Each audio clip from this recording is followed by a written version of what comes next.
Hello Year 6, this is your input for Wednesday 13th of January to English lesson. So you want to start off with the word of the day just to warm up your brain. So the word of the day today is nestle, which is the word class is a verb. So the definition of nestle, so if you nestle or are nestled somewhere, you move into a comfortable position, usually by pressing against someone or against something soft. So for example, in a sentence, Kay nestled in next to her mum and fell asleep.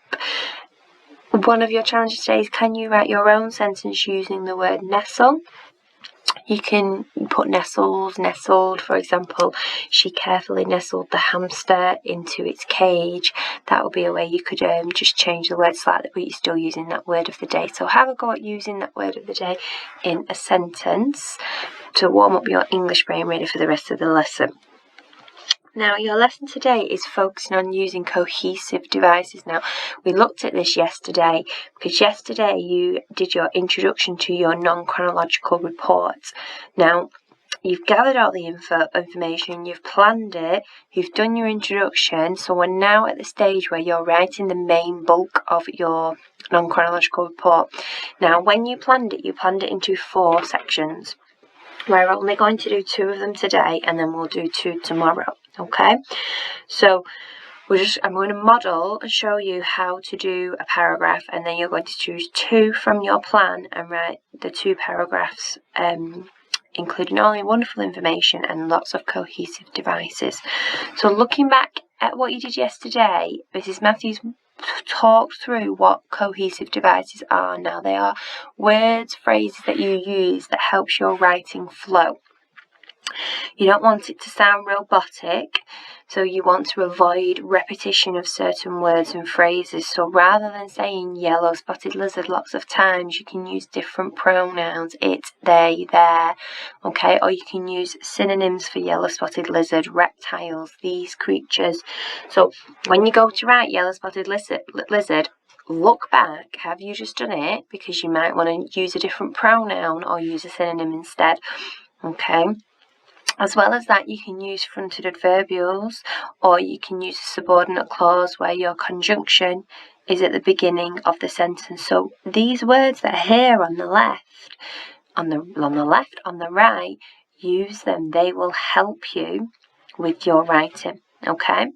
So far, you have done your introduction. So you had your title here, you had a subtitle below, and then you had your introduction here, okay? So this is where you should be up to at this point, okay? Now, we're focusing on this bottom bit today, so we're focusing on the main book, your 4 sections of your non-chronological report, which is facts about your animal, and our animal is the yellow spotted lizard. So this example is showing us all about the habitat, which is about where the lizard lives. So we've got the subheading. So it's very clear that I know when I get to this part of the text, it's all going to be about the habitat and where my animal lives, and information about where my animal lives. Now, thinking back to your plan, we know that they live in holes. We know they live in the holes because they need the shade and protect themselves from predators, from birds. We know that they live in up to groups of 20, and we know that these holes are in the desert. Okay, so it's going to be very, very hot, very dry weather and climate. So using all that information, you need to construct it into a paragraph like so. So I'm going to read it to you, and as I'm reading it, you might be jotting down some words, some phrases that you like the sound of. So, habitat. It is thought this fascinating species has eluded scientists because of the remote desert location in which its minuscule population is located. This habitat is one in which few animals thrive. Only highly adapted species such as scorpions and rattlesnakes are able to withstand the hostile conditions. Intense heat, up to 95 degrees Fahrenheit in the shade, and lack of water cause severe risk of dehydration. Exacerbated by the fact there is no vegetation to provide much needed shade, scientists believe that an unexplained feature of the landscape, a series of circular pits which are inhabited by the lizard, could be responsible for the survival of the species.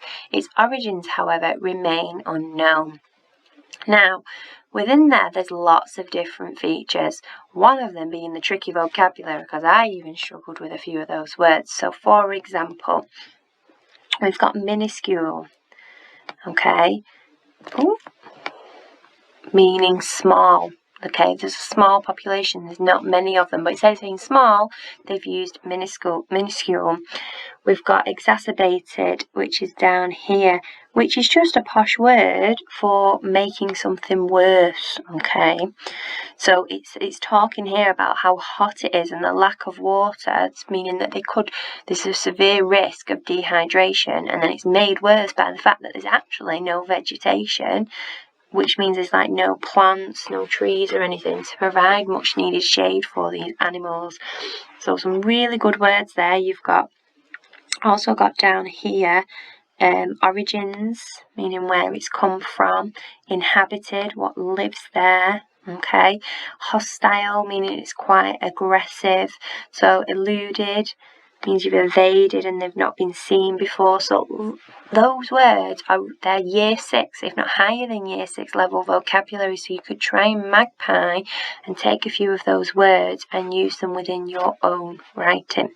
Okay, so as well as that, we've got lots of different SPAG elements in there. We've got the use of brackets here for parentheses. So remember, your parentheses is your extra information inside a pair of brackets, commas or dashes. So within that sentence, intense heat and lack of water, without it still makes sense without that extra information inside. So it's giving the reader more information so they know more about how hot it actually is in this desert. Okay, so we've got that there. We've got the use of a semicolon here. So these two sentences are related, but instead of using a full stop and a capital letter, they've used a semicolon because they are related. We've also got here which it, so we've got a relative clause there. So there's lots of great SPAG elements in here as well. So they've not just gone with simple sentences, they've made it quite complex and complicated, because that is a year 6 standard, what we are looking for. Okay, we've also got here the use of dashes for parentheses as well. Now, your job is to write 2 paragraphs. You can choose which 2 you want to do. Now, go back to your plan. Look at what you did. Look at what you wrote. If you didn't write habitat as your subheading, you don't need to write habitat. If your subheading was a question, for example, where do the lizards live, then that will be your subheading, okay? So all I'm looking for today is 2 paragraphs, making sure they've got a subheading, and that paragraph is about what the title says, okay? Use your cohesive devices, but also think about your SPAG elements and using that complex vocabulary throughout, okay? Can't wait to read them.